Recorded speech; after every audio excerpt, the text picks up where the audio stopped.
5월 23일 목요일 아침입니다. 하나님의 크신 은혜와 평안이 이글스필드 교회 모든 성도님들과 함께 하시기를 소망합니다. 오늘 우리에게 주신 하나님의 말씀은 사도행전 10장 17절에서 33절까지의 말씀입니다. 베드로가 본 바 환상이 무슨 뜻인지 속으로 의아해하더니 마침 고넬료가 보낸 사람들이 시몬의 집을 찾아 문 밖에 서서 불러 묻되 베드로라 하는 시몬이 여기 유숙하느냐 하거늘 베드로가 그 환상에 대하여 생각할 때에 성령께서 그에게 말씀하시되 두 사람이 너를 찾으니 일어나 내려가 의심하지 말고 함께 가라 내가 그들을 보내었느니라 하시니 베드로가 내려가 그 사람들을 보고 이르되 내가 곧 너희가 찾는 사람인데 너희가 무슨 일로 왔느냐? 그들이 대답하되 백부장 고넬료는 의인이요 하나님을 경외하는 사람이라 유대 온 족속이 칭찬하더니 그가 거룩한 천사의 지시를 받아 당신을 그 집으로 청하여 말을 들으려 하느니라 한데 베드로가 불러들여 유숙하게 하니라. 이튿날 일어나 그들과 함께 갈새 요바에서 온 어떤 형제들도 함께 가니라. 이튿날 가이사랴에 들어가니 고넬료가 그의 친척과 가까운 친구들을 모아 기다리더니 마침 베드로가 들어올 때에 고넬료가 맞아 발 앞에 엎드려 절하니 베드로가 일으켜 이르되 일어서라 나도 사람이라 하고 더불어 말하며 들어가 여러 사람이 모인 것을 보고 이르되 유대인으로서 이방인과 교제하며 가까이 하는 것이 위법인 줄은 너희도 알거니와 하나님께서 내게 지시하사 아무도 속되다 하거나 깨끗하지 않다 하지 말라 하시기로 부름을 사랑하지 아니하고 왔노라. 묻노니 무슨 일로 나를 불렀느냐? 고넬료가 이르되 내가 나흘 전 이맘때까지 내 집에서 제9시 기도를 하는데 갑자기 한 사람이 빛난 옷을 입고 내 앞에 서서 말하되 고넬료야 하나님이 내 기도를 들으시고 내 구제를 기억하셨으니 사람을 요바에 보내어 베드로라 하는 시몬을 청하라. 그가 바닷가 무두장이 시몬의 집에 유숙하느니라 하시기로 내가 곧 당신에게 사람을 보내었는데 오셨으니 잘하였나이다. 이제 우리는 주께서 당신에게 명하신 모든 것을 듣고자 하여 다 하나님 앞에 있나이다. 아멘. 영화나 드라마에서 가장 중요한 역할을 담당하는 인물을 주연 배우, 다른 말로 주인공이라고 부릅니다. 그래서 많은 사람들이 영화를 보고 난 다음에 주인공들의 인상적인 모습과 연기를 기억합니다. 관객들은 화면에 보여지는 배우들의 연기를 보고 작품을 받아들이기 때문에 주인공들이 가장 큰 비중을 차지하는 것처럼 보여집니다. 하지만 배우들은 자신들의 생각과 계획을 따라서 작품을 만드는 것이 아니라 연출자가 치밀하게 미리 준비한 대본을 따라서 연기를 합니다. 한 편의 작품을 가장 잘 이해하고 있는 사람은 배우가 아니라 감독입니다. 하지만 감독은 자신이 직접 무대 위에서 연기하지 않고 여러 배우들에게 각자의 역할을 맡겨주고 이야기를 전개해 나갑니다. 우리가 묵상하고 있는 사도행전은 약 2000년 전에 초대교회가 세워지고 담장을 넘어서 복음이 전해지는 과정을 기록하고 있는 한편의 역사입니다. 하나님께서 이 모든 일을 계획하셨고 지휘하셨습니다. 하나님께서는 마치 감독이 배우들을 통해서 메시지를 전달하듯이 사도들과 성도들을 통해서 하나님 나라의 복음을 사도행전에서 말씀하고 계십니다. 사도행전의 전반부에서는 베드로가 주인공 역할을 담당했고 후반부에서는 사도 바울이 그 역할을 이어서 맡았습니다. 주인공은 감독이 의도하고 있는 뜻을 정확하게 이해할 때 자신의 역할에 충실할 수 있습니다. 혹시나 주연 배우의 생각과 감독의 생각이 다른 경우가 생겼다고 가정을 해보겠습니다. 혹은 배우의 생각으로 감독의 의도를 다 이해할 수 없는 상황이 생겼을 때, 만약 주인공이 감독님, 저는 절대 그렇게 할 수 없습니다 라고 말한다면 이 주인공은 작품 전체의 흐름을 방해하게 됩니다. 어제 묵상 본문에서 베드로가 환상 중에 하나님의 음성을 들었습니다. 조금 전에 말씀드렸던 것처럼 베드로는 사도행전 전반부에서 주인공의 역할을 감당하였습니다. 하지만 사도행전의 전체 방향을 결정하는 권한은 베드로에게 없었습니다.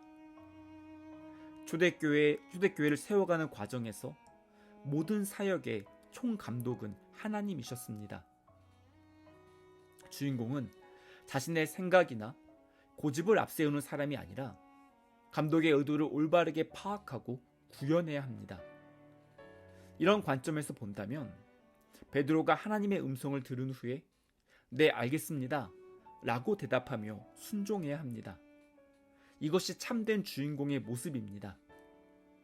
하지만 14절에서 베드로는 주여 그럴 수 없나이다 라고 대답을 하였습니다. 자신의 생각과 하나님의 뜻이 다를 때 자신의 경험으로 하나님의 뜻을 판단하려고 했던 사람이 오늘 본문에 나오는 사도 베드로였습니다.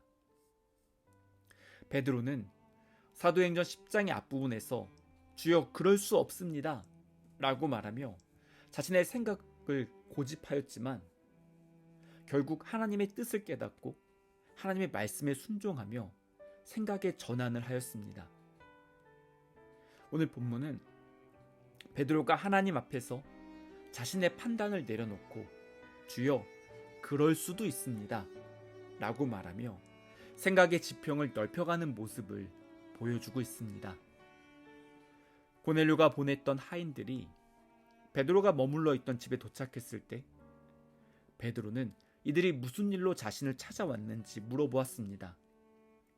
그들을 따라서 길을 나서는 것이 하나님의 뜻이라는 사실을 받아들였지만 어디로 가는지 전혀 몰랐기 때문에 베드로는 질문하였습니다. 베드로가 고넬료를 만났을 때 역시 무슨 일로 자신을 불렀는지 물어보는 장면을 29절은 기록하고 있습니다. 베드로는 고넬료의 집에 도착하기 전까지 자신이 왜 이방인 고넬료를 만나야 하는지 이유를 몰랐습니다. 이 사건이 이방인 선교의 문을 여는 역사적인 사건이 될 줄도 전혀 몰랐습니다. 베드로는 사도행전에 기록되어 있는 이방인 선교의 전체적인 흐름을 모르고 있었지만 성령님의 말씀에 순종해서 한 걸음씩 발을 내딛기 시작하였습니다. 신앙생활의 여정을 우리가 다 이해하지 못할 때가 많이 있습니다. 그럼에도 하나님께서 우리 인생의 지휘자라는 사실을 신뢰하기 때문에 모험처럼 보이는 길을 믿음으로 걸어갈 수 있습니다. 베드로가 하인들에게 왜 자신을 찾아왔는지 물어보았을 때 하인들은 이렇게 대답하였습니다. 22절을 제가 새번역 성경으로 읽어보겠습니다. 그들은 베드로에게 대답하였다. 고넬료라는 백부장이 보내서 왔습니다. 그는 의로운 사람이요 하나님을 두려워하는 사람입니다. 그는 온 유대 백성에게 존경을 받고 있습니다. 그는 사람을 보내어 당신을 집으로 모셔다가 말씀을 들으라는 지시를 거룩한 천사에게서 받았습니다. 거룩한 천사가 이방인에게 나타나서 하나님께서 주신 계시의 말씀을 전했다는 사실은 유대인 베드로에게는 충격적인 소식이었습니다. 당시 유대인들은 자신들만이 하나님께 선택받았다고 생각하며 선민의식을 가지고 있었습니다. 그래서 이방인들을 차별하였고 편견을 가지고 있었습니다. 이방인들은 하나님의 은혜를 받을 자격이 없다고까지 생각하였습니다. 이러한 생각 때문에 이방인을 향한 선교를 주저하였습니다. 베드로와 당시 유대인들의 생각을 잘 보여주는 말씀이 28절의 앞부분에 기록되어 있습니다. 베드로가 고넬료를 만났을 때 유대인으로서 이방인과 교제하며 가까이 하는 것이 위법인 줄은 너희도 아는 사실이라고 말했습니다. 하지만 베드로는 유대인의 전통과 법을 어기면서까지 이방인 고넬료를 만나러 왔습니다. 그 이유에 대해서 28절의 뒷부분과 29절의 앞부분은 이렇게 말씀합니다. 하나님께서 내게 지시하사 아무도 속되다 하거나 깨끗하지 않다 하지 말라 하시기로 부름을 사양하지 아니하고 왔노라. 아멘. 베드로는 유대인의 전통과 하나님의 말씀이 부딪혔을 때 결국 하나님의 말씀을 선택하고 순종하였습니다. 베드로는 감독되시는 하나님의 뜻을 올바르게 파악해서 자신의 역할에 충실했던 주인공이었습니다. 베드로가 고넬료에게 왜 자신을 초대했는지 물어보았을 때 고넬료는 기도하는 중에 하나님께서 베드로를 초대하라고 말씀하셨기 때문에 말씀에 순종하였다라고 대답을 합니다. 고넬료의 대답 중에서 33절의 뒷부분을 제가 읽어보겠습니다. 이제 우리는 주께서 당신에게 명하신 모든 것을 듣고자 하여 다 하나님 앞에 있나이다. 아멘. 백부장 고넬료는 유대인 베드로의 외모나 직업이나 출신을 보고 판단하지 않았습니다. 하나님께서 자신에게 보내주신 사도로 인정하였고 존중하였습니다. 베드로를 통해서 들려주시는 하나님의 말씀을 겸손하게 들으려고 하였습니다. 고넬료가 베드로를 처음 만난 장면을 묘사하고 있는 25절은 고넬료가 베드로의 발 앞에 엎드려 절하였다고 기록합니다. 고넬료는 로마 군대의 백부장이었지만 자신의 사회적인 지위를 모두 내려놓고 겸손하게 하나님의 말씀을 들으려고 하였습니다. 베드로는 고넬료를 일으켜 세우며 이런 과도한 인사를 거부하였습니다. 오늘 본문에 나오는 두 사람의 주인공 모두 하나님과 사람들 앞에서 자신들의 본분을 잊지 않았기 때문에 겸손함과 상대방을 향한 존중의 마음을 주고받았습니다.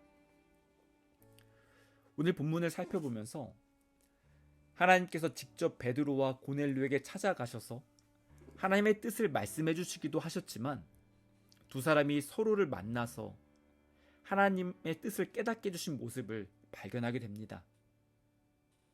사도행전 9장에서 사울이 아나니아를 만나서 복음을 들었던 것과 비슷한 상황입니다. 베드로가 여전히 미숙한 모습이 있었지만 하나님께서 베드로에게 소중한 역할을 맡겨주셨고 베드로와 고넬료 두 사람의 신앙이 함께 성장하는 길을 열어주셨습니다. 하나님의 말씀을 듣고 믿음으로 살아가는 모든 성도님들이 우리들의 생각보다 크신 하나님의 뜻을 발견할 수 있기를 간절히 소망합니다.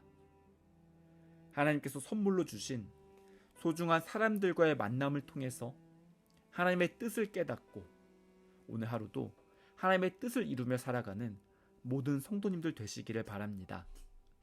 함께 기도하시겠습니다.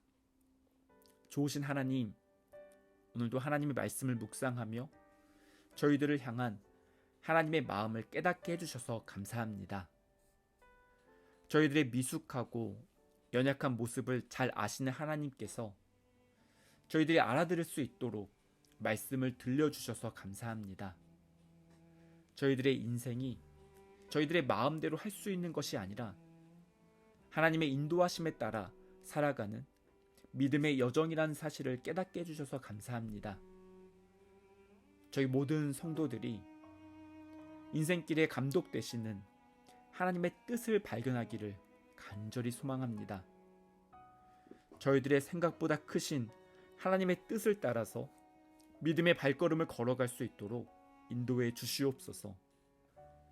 만남의 복을 선물로 주셔서 좋은 교회 안에서 귀한 목회자들과 성도들을 만나서 함께 신앙생활할 수 있게 해주셔서 감사합니다. 믿음의 공동체를 이루어가며 함께 신앙이 성장하고 성숙해져 갈 수 있도록 은총을 내려 주시옵소서. 이 모든 말씀 그리스도이신 예수님의 이름으로 기도드립니다. 아멘. 계속해서 각자 기도하시고 오늘도 주님과 함께 동행하는 귀한 은혜가 넘쳐나기를 소원하고 축복합니다.